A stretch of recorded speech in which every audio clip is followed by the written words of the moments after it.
नवरात्रि में माँ दुर्गा के 9 स्वरूपों की आराधना की जाती है। इन 9 दिनों में व्रती को कुछ नियमों को ध्यान रखना अत्यंत लाभकारी सिद्ध होता है।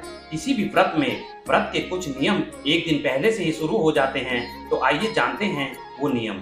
पहला, नवरात्रि शुरू होने से एक दिन पहले ही व्रती महिलाओं को अपने बाल धो लेने चाहिए। दूसरा, नवरात्रि के एक दिन पहले से ही व्रती पुरुष व महिला दोनों को शुद्ध एवं सात्विक भोजन खाना चाहिए।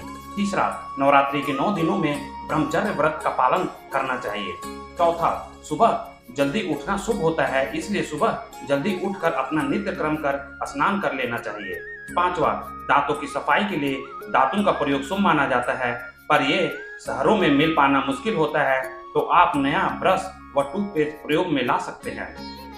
छठा, नवरात्रि के 9 दिनों में तामसिक भोजन जैसे लहसुन, प्याज, मांस, मछली, अंडा ना घर में लाएं ना खाएं। साथ ही मदिरा पान व धूम्रपान से बचना चाहिए।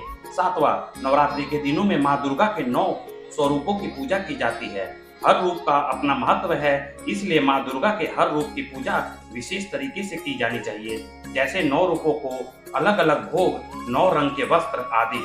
आठवां, यदि आपने घर में अखंड ज्योत जलाई है तो घर को खाली ना छोड़े। नौवां, व्रती को साफ सुथरे वस्त्र पहनने चाहिए, गंदे फटे हुए वस्त्र नहीं पहनना चाहिए। 10वां, स्त्री या कन्याओं का अपमान नहीं करना चाहिए।